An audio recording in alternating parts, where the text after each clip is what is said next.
I have prepared 10 fresh tips and tricks for Apple numbers. How can we freeze a top row or the first column in Apple numbers? As you can see here, I got a rather large table, and if I scroll down, the first header row will disappear, and I cannot remember now which column is what. So to prevent that from disappearing, we can make it frozen and it will kind of follow when you scroll down. To do that, simply hover your mouse on the number of the row until you see this little menu popping up next to it, little triangle like that. Click on this menu and you will have option to freeze it. Take a look. Freeze header row. I click on it.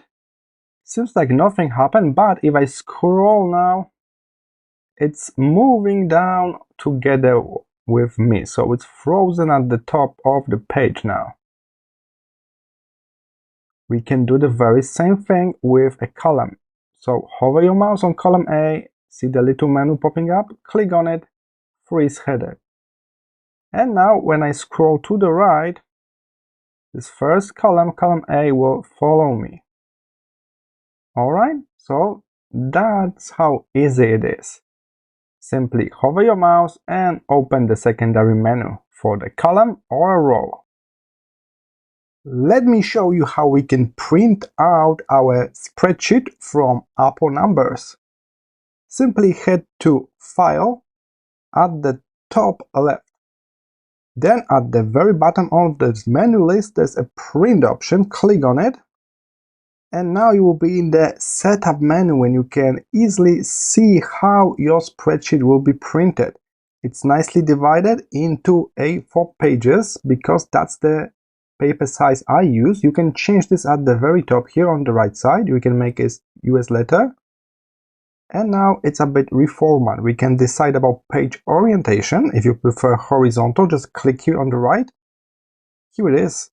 As you can see, content is scaled to fit automatically.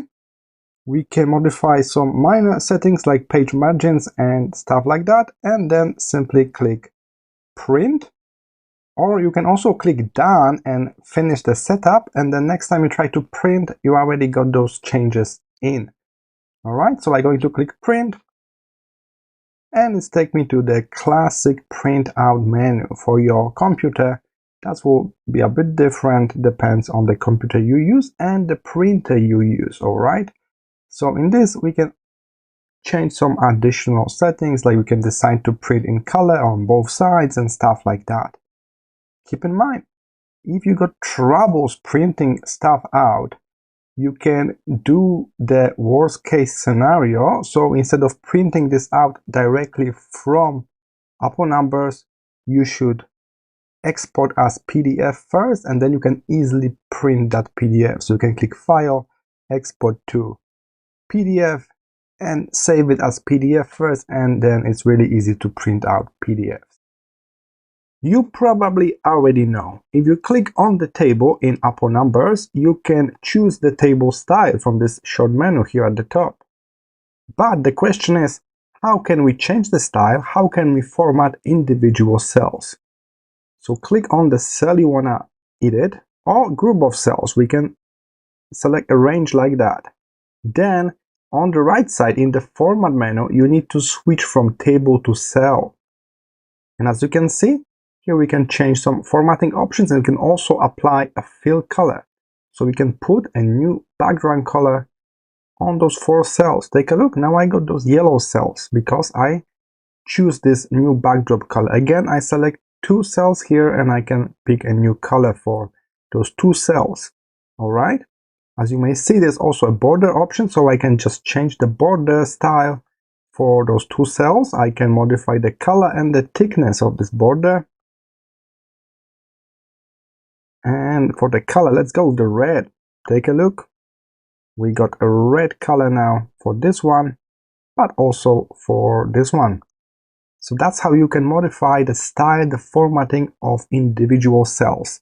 Select the cells you want to affect, or simple one cell. Then you must move from table to cell settings, and you will see options for fill color, for data format and also border around that cell. Let me show you how you can change the date format in Apple Numbers. First, select the cell or range of cells with dates. I will start by selecting one cell here at the top. Then move from table formatting on the right here in the format menu to cell formatting. As you can see, the program is now automatically detecting the type of the data I got here, but you can also move this to date and time if you got troubles with program kind of detecting the wrong format for you. In my case, it's correct. I see the date format just below. So right now I can change it to several ready-to-use formats. Here's another one. Let's move it here. Just a month and a day without a year. So there are around 15 different formats ready to use here. So I'm sure you will select something that is suitable for you. It's only a year that can be shown, but keep in mind, whenever you click on the cell, you still see the full value here at the bottom. So you can still kind of see that it's all correct, and then we simply change how it is shown in the cell using this cell menu here. There are multiple different formats. Let me show you how we can create a drop-down menu in Apple Numbers. Actually, in Apple Numbers, they call it pop-up menu. Alright, first you need to select a cell in your table, then head to cell formatting. So by default, we got table here in the format. Switch to cell. We need to change the data format. So that's kind of unusual way, but that's the way for Apple Numbers. So go to data format, open this menu, and search for pop-up menu at the bottom. And here it is. They will kind of insert this default one. When we can modify those entries here, we can type whatever we want to type, and we can of course add more entries by clicking the plus button, or remove entries by clicking the minus button. You can decide that you want to start from the first item on the list or with blank. That's also an option. We can add a fill color to the cells. We can kind of highlight this in some way like that, and you can modify border for it as well. Alright, and as you can see, if I go to this cell, I will get this little triangle to open up at the pop-up menu or drop-down menu and select the item from it. So that's how easy it is. It's not at the top menu, it's in the cell formatting. So just change the data format to pop-up menu and that's it. Blacking out cells is a great way of reducing visual clutter in your spreadsheet. Let me show you how we can black out cells in Apple Numbers. The manual technique number one, is to simply select cells that you want to black out. On the right side in the format menu, move from table to cell and simply add a fill color. Dark gray or black will do. Of course, you can also black out cells with content. Just be sure you switch from table formatting to cell formatting. Can we do it with the automatic formatting? For example, every time there's a value 0, I want to black out the whole cell so I can see it straight away. Let's select our range. Then we're going to head to format at the top, and there's a conditional highlighting. Click on that and add rule. In our case, we want a rule about the number. So number is equal to, in our case, 0. I don't want to bold it. I want to create a custom style that will be filled with a black color.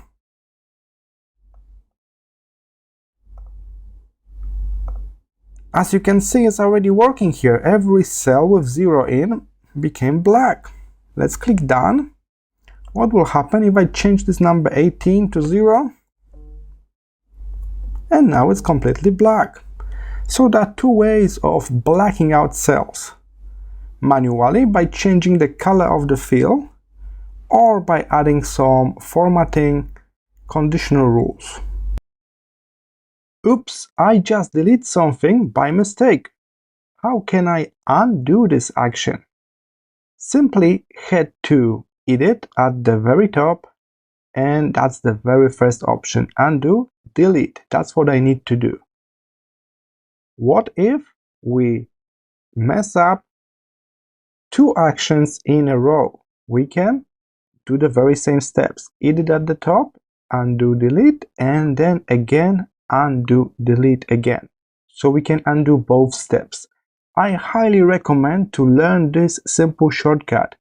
Command Z to undo. So every time you make some mistake, you mess up something in your big complex spreadsheet, you can just press Command on your keyboard and then also press Z. Press Z at the same time, undo, undo. And that's how you can recover from mistakes. Simply undo. How can we pull down the formula to affect more than one cell? First, let's insert a simple formula here. I start with equals, SUM. Now I select those three cells here on the left and confirm. Alright, I got all three cells added together. How can we now just pull it down so I don't need to type it for every row? It's a bit different in APO numbers. You don't want to pull the corner like in Excel. Instead, you need to click on the cell and wait until you see this little yellow dot in the middle. Then pull that yellow dot down, and this way you can duplicate formula for each row. And here it is. Now I got this formula in each row, and you can still preview the formula here at the bottom. And whenever you click on it, you will have those cells that are affected highlighted. So that's also a nice addition. We can do it in the horizontal manner as well. If you hover your mouse on the right, you will see this yellow dot as well. So if you got a bit different design of your table, you can pull it to the right. Alright, so simply grab the yellow point instead of the corner, and that's it. Let me show you how easy it is to create alternative row colors in APO numbers. So here I am in this spreadsheet. I got only one table, so I click on the table. Be sure your table is selected. Then on the right side in Format option, we are in the Table section. Scroll a bit down and you will see Alternating Row Colors. First, turn it on with this checkbox. Here it is. I already see gray color, but you can modify this color. So if you click here, you'll be able to modify this color to be a bit darker gray or to be actually color that you like. In today's tutorial, I will show you how we can create a simple blood pressure log using APO numbers.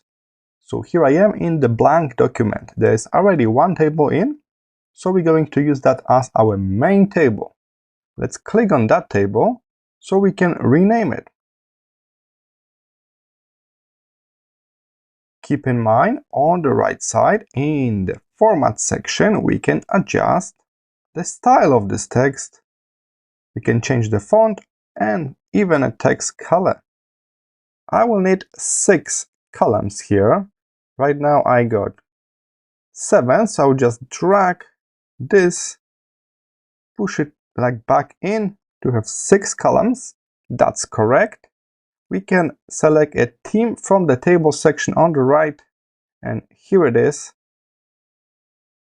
Now we can simply add headers in this red row at the top. Alright, if you want to change this color, you can select all of those headers, head to Cell, and we can adjust this fill color here. I can make it a bit darker, a bit easier to read. I will also go to Text section and make this text larger as well to 12 points. Okay, so here's our basic table. Keep in mind we can move this table a bit. Now I'm going to create a secondary table showing us the correct blood pressure range, so we can kind of analyze our results and see straight away that this is kind of in the normal range or it's elevated. So let's add another table. like this. I just need 3 columns and maybe something of 5 rows. I want to place this table on the right here so we can kind of see both tables together. The second table, I don't need a title for that, so switch this off. And again, we can use similar styling. So I go with the red first, but as you may remember, we modify the color already. So let's do the same thing here, selecting cells and changing the color to a bit darker.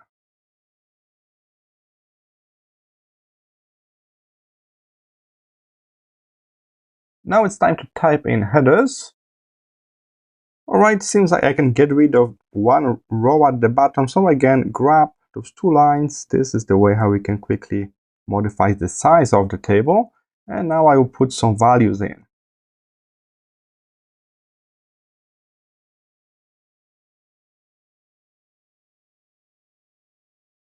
Alright, with those values in, we got this quick reminder whenever we're putting the new entry in our log, we can quickly double check that it's optimal, normal, or high straight away without going out from this spreadsheet. So I think this will be a really helpful little table for us.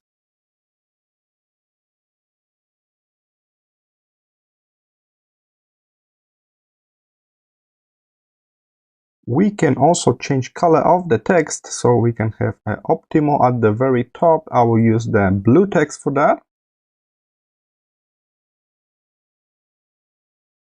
Then normal, that would be green text. And finally, we will use maybe some kind of orange here. Alright. We got the secondary table for checking our results straight away. With this setup, we can start putting our results. Keep in mind, I will share this template with you. So if you like this setup, you can head to the link from the description and download this template for free. In addition, we can populate it with some sample data and then generate a chart. So let me show you how we can do that. Alright, I put some sample data in, and what we need to do next is to select our data first before we insert the chart. So I will select not only data, I will select a bit extra below. So in the future, when I add a new entries, it will also be covered in that chart. Alright, so I will select all I got here. Alright, and I click chart and I will go with the bar chart. As you can see, it's kind of dominated by the time measurement. That's not really super important for us in the chart, so we can quickly remove that from our series here. I will click Edit Data Reference, and this way I can get rid of the time column. So we don't need time. We will have just date, systolic, diastolic, and pulse. That's exactly what we need. And as you can see, our chart looks way better. I already mentioned that I'm giving this extra free space here on the right, so it can cover all of the days in this table. So that's what the free space is for, right? That's not a mistake here. We need this free space so we can see data from more days. We can modify color of your chart. So you can load some pre-made color palettes if you prefer. You can pick from the top. They already prepare some shades of blue, violet, or you can modify them manually by clicking on the bar and then heading to Style. And from here, you can modify the color. For this kind of chart, I also recommend to go to Series, turn on Trending Line. This way we can notice that the values are going up or down, and in our case, for all 3 values are going down. So this trending line calculate all of the values in and try to predict the trend. In our case, the trend is downtrend. So that's going to be important medical data. Keep in mind, you can modify those basic values based on your age, gender, and medical history as well. As I mentioned, I will share this template, so the link is in the description. Thank you for watching, and I will see you in the next video.